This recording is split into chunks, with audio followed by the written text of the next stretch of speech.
So hello and welcome to my tutorial on creating a Word document. This is something that every student will eventually need to do, so I hope this tutorial becomes handy, especially for those who have only used smartphones as their main personal computer. Now, in case you don't have a good grasp on using a desktop computer, you can check out the open educational resource at wisconline.com/courses/computer skills. So this will teach you the basics on how to use a desktop computer.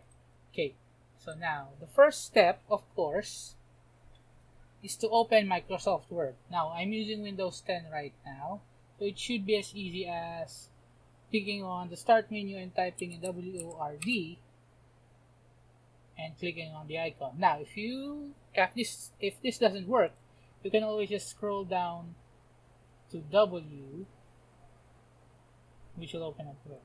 So clicking on this will show all the various templates that you can use depending on what you want to make. But for now, we'll be starting with a blank document, but feel free to check out the other templates when you can. So click on the blank document. So now that you have a blank document open, you can see the blinking indicator where your text will appear. At this point, the best thing to do is to start typing and worry about the formatting of the text later. Start typing, format later. You can easily edit or change the formatting of the document later, so you should just do that later. Now you can see that I have put in some sample text into our blank document, and if you notice closely, there are red lines under some of the words. This indicates a spelling error which you can correct by retyping the word or by right-clicking on the word in question and picking the correct spelling. You can also do this for grammar errors that are marked by these blue lines.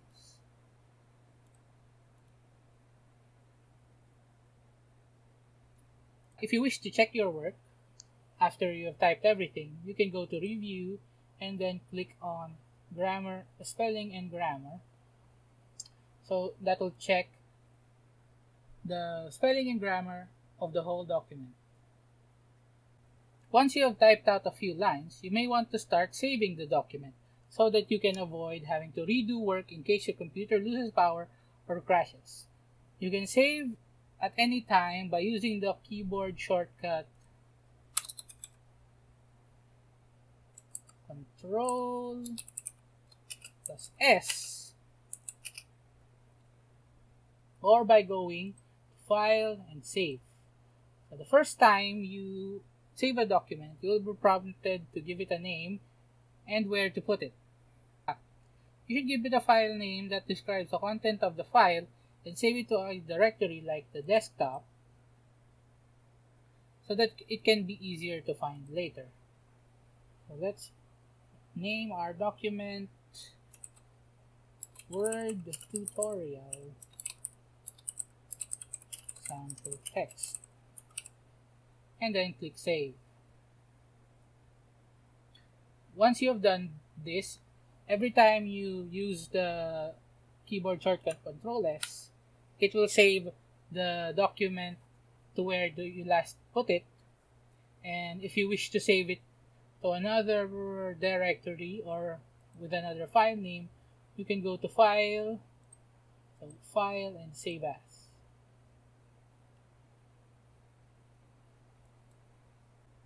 Once you have completed typing and saved your file, you can now proceed to format and edit.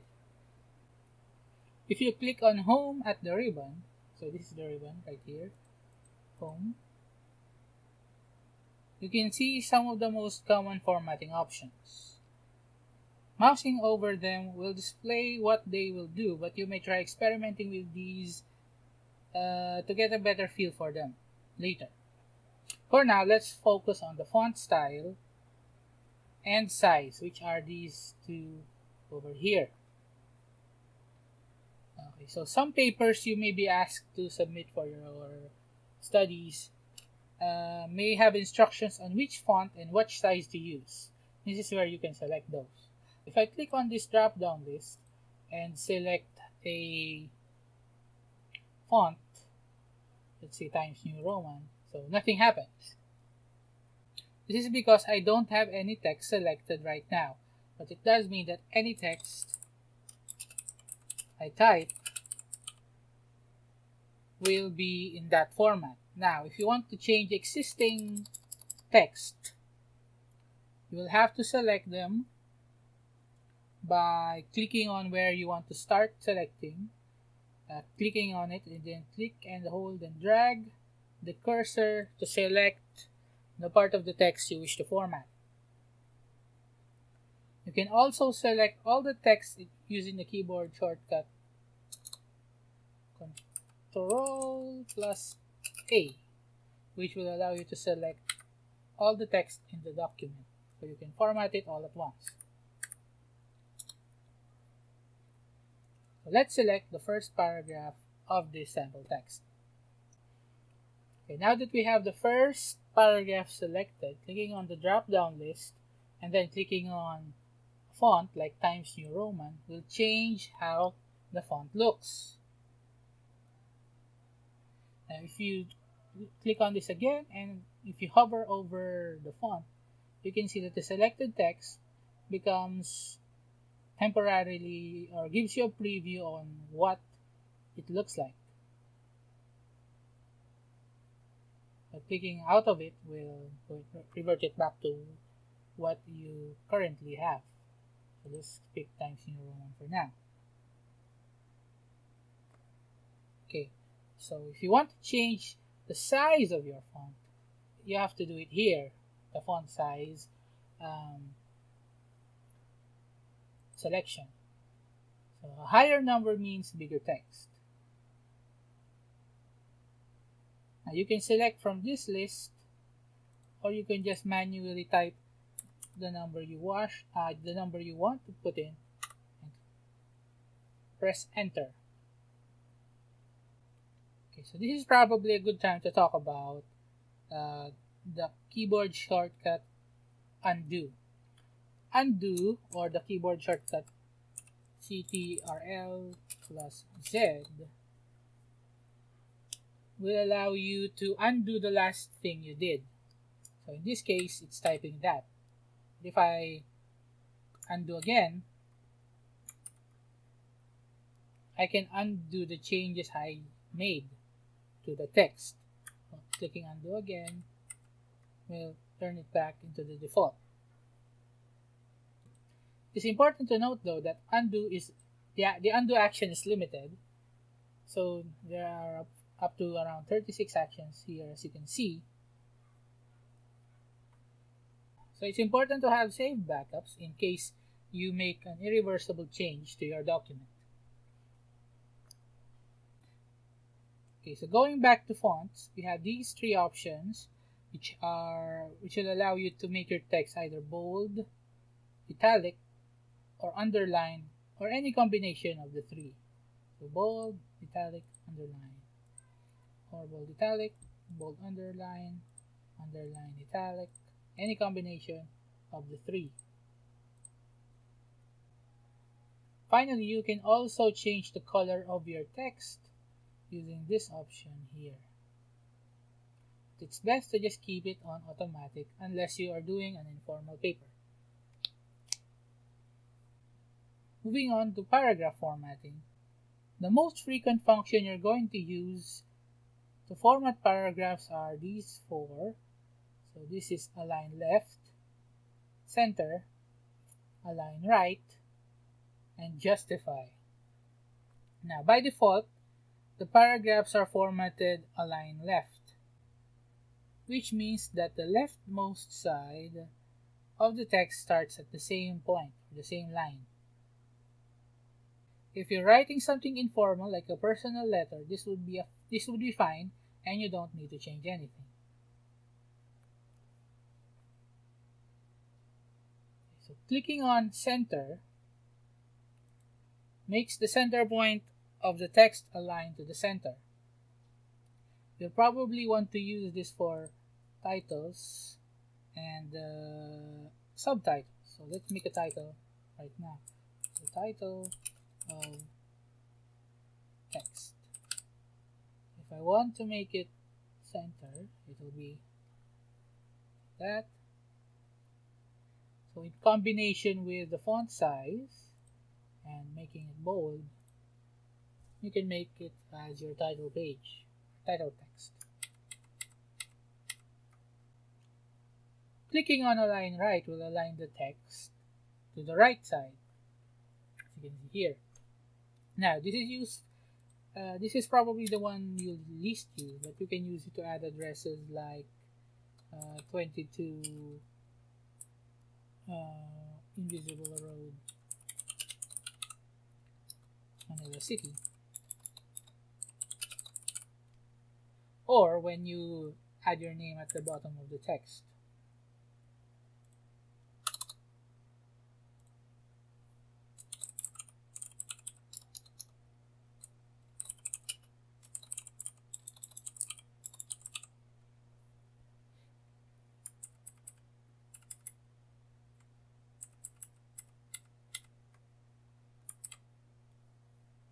Finally, Justify aligns both sides of the text to make the paragraph more square. Let's do this for all the paragraphs so you can see it better. This would probably be the best choice when writing school papers or any other important document. So I'm going to leave the text as justified. I'm also going to turn all the text into Times New Roman. Okay, a quick note on indentation and the ruler. Now above the page here is the ruler. Now this allows you to change where the let's select it. And now this allows you to change where the text aligns itself on align left or align right. But more importantly, it allows you to add a first line indentation. A first line indentation of your paragraph will look like this.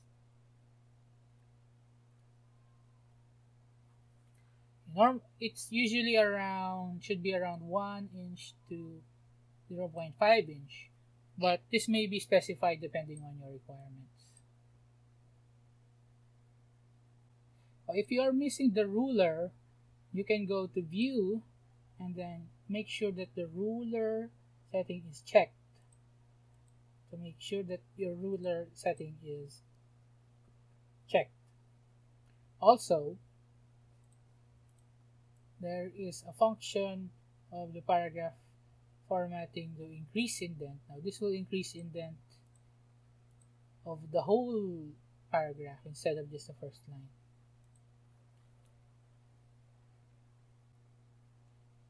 Now the other important paragraphs functions are the numbering and adding bullets, which should work the same. So let's add item 1 here, item 1, and item 2,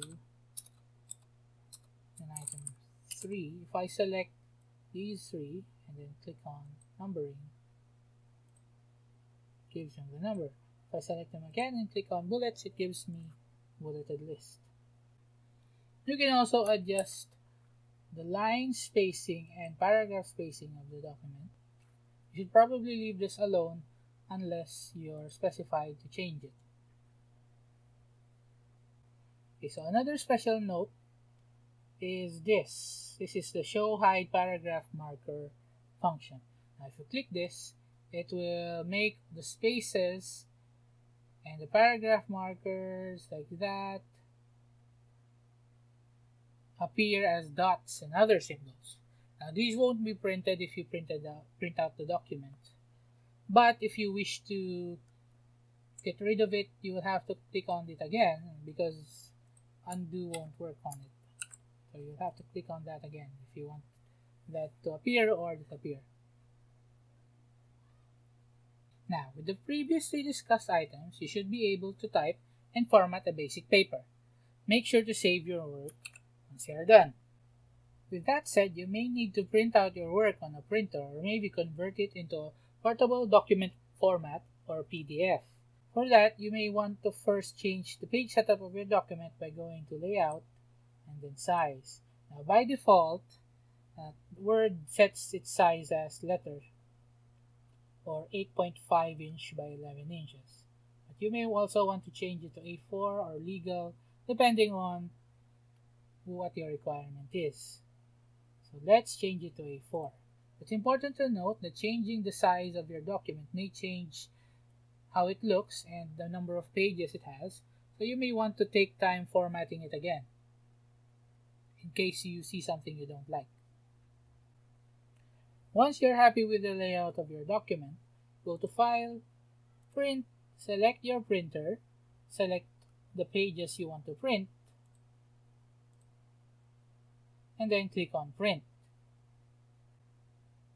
If you don't have a printer and want to print somewhere else, your Word document may look slightly different, which may cause problems.